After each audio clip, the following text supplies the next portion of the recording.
Meu nome é Luísa Machado, eu sou psicóloga da Tribo. Hoje eu vim falar sobre burnout e a carreira médica.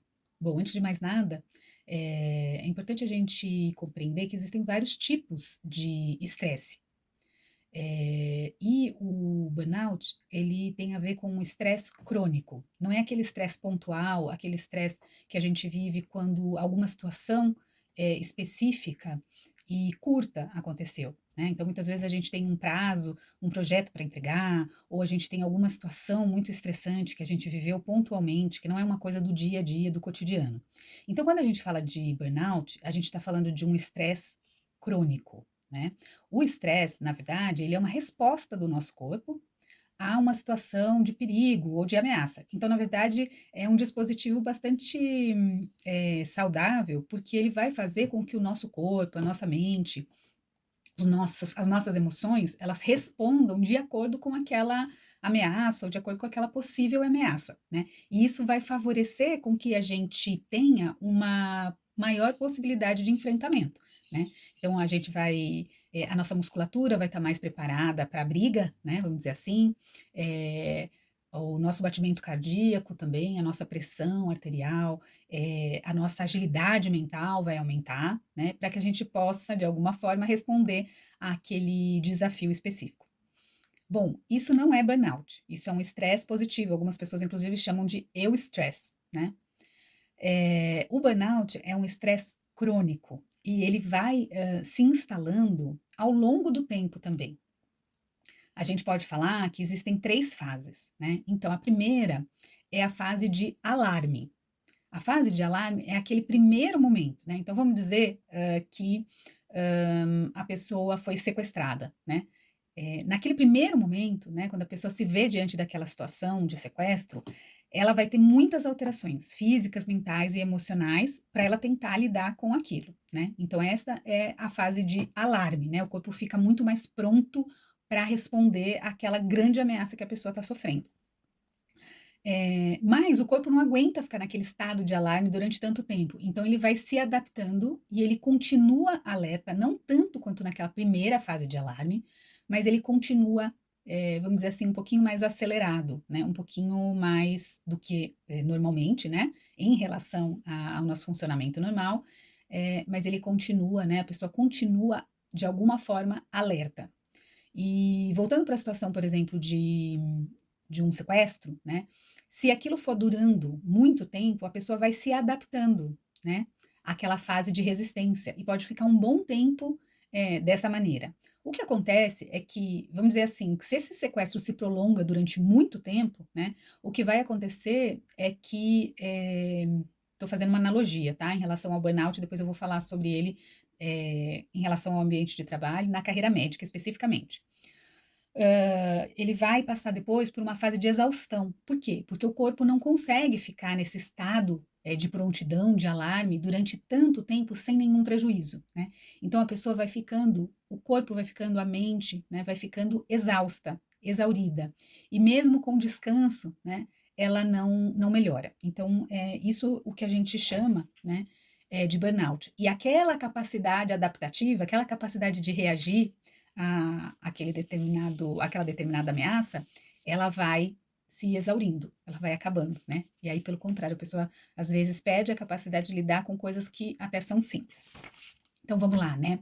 É, o que, que pode acontecer, né? Quais são os sintomas do burnout?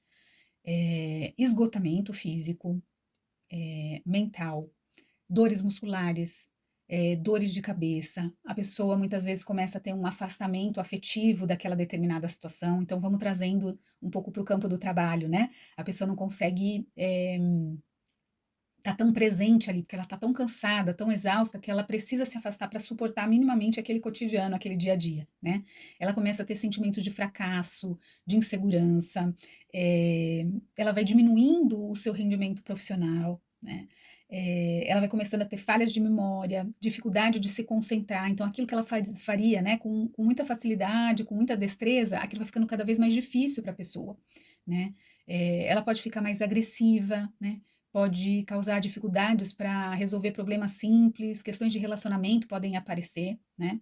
E aí a pessoa não consegue sair, né, desse estado de exaustão, né, se ela não tiver um tratamento, um cuidado, que a ajude, né, a compreender tudo o que está acontecendo, eventualmente até algum apoio medicamentoso para que ela consiga voltar, né, à homeostase, para que o corpo consiga voltar a funcionar, né, da forma como funcionava, e de um apoio, né, psicoterápico, para entender também os contextos, né, o que que tem ali em relação às características individuais, o que que tem ali relacionado, por exemplo, à estrutura do trabalho, né?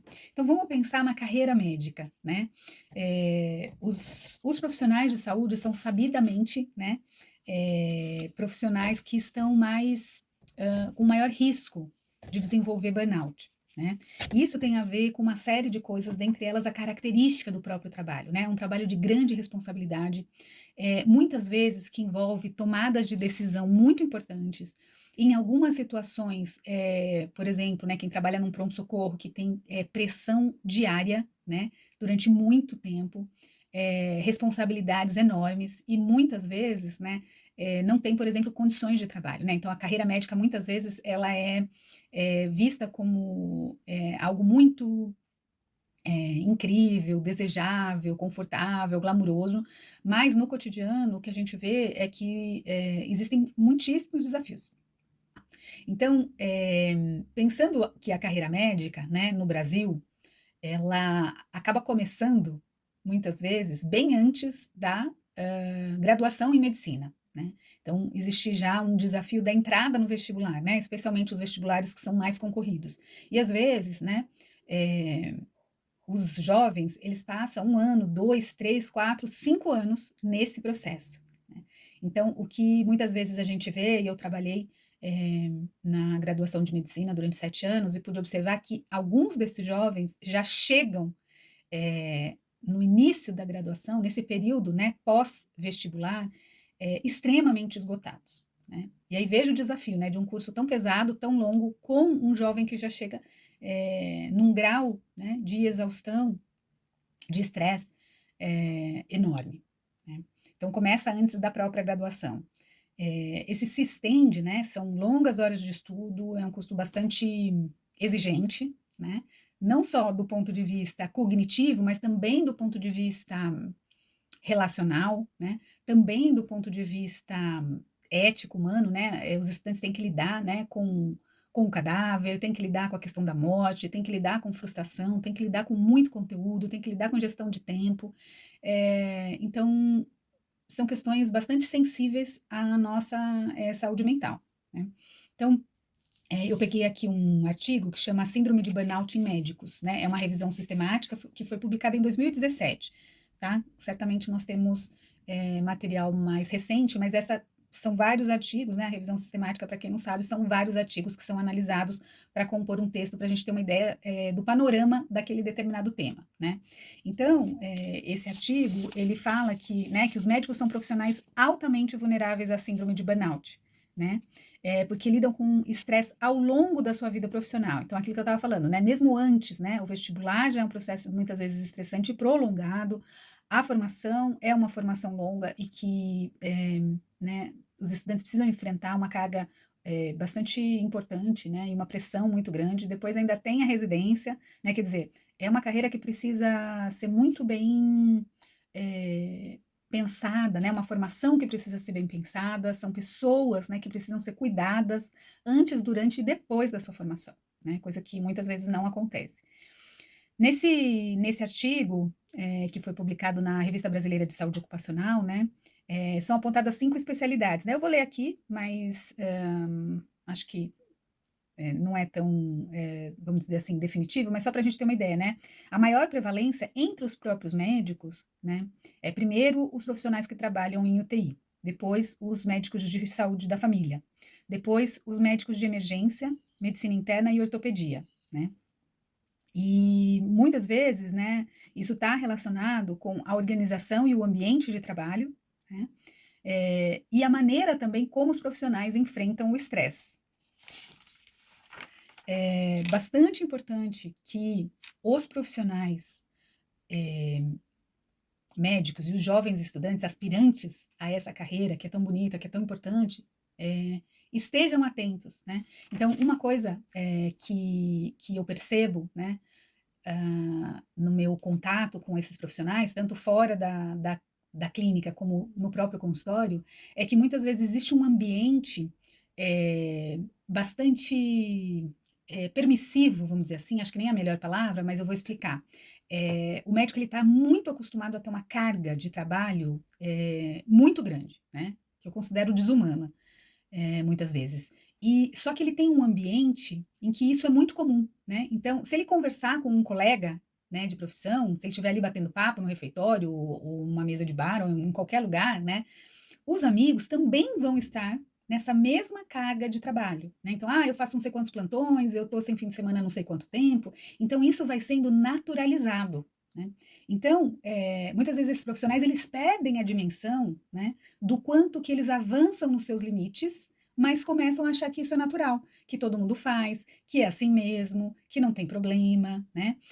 Uma outra questão também é que o profissional de saúde, ele está muito treinado, muito habilitado, muito atento para olhar para o adoecimento do outro, mas não está treinado e não está atento ao seu próprio adoecimento, ao seu próprio funcionamento e aos seus próprios limites.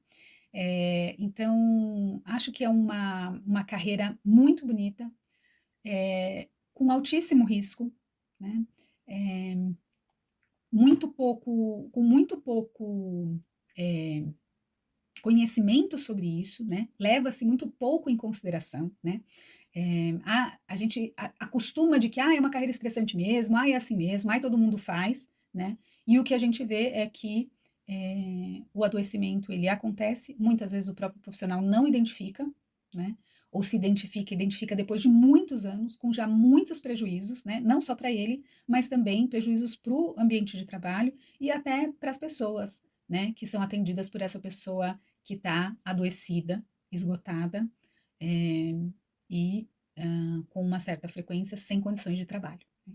Então fica aí esse alerta, né, para que a carreira médica, né, do começo ao fim, seja mais bem cuidada, que a gente leve a sério isso, né, porque os profissionais médicos também adoecem, né, e a gente precisa respeitar, cuidar, entender e agir em relação a isso. Tá joia?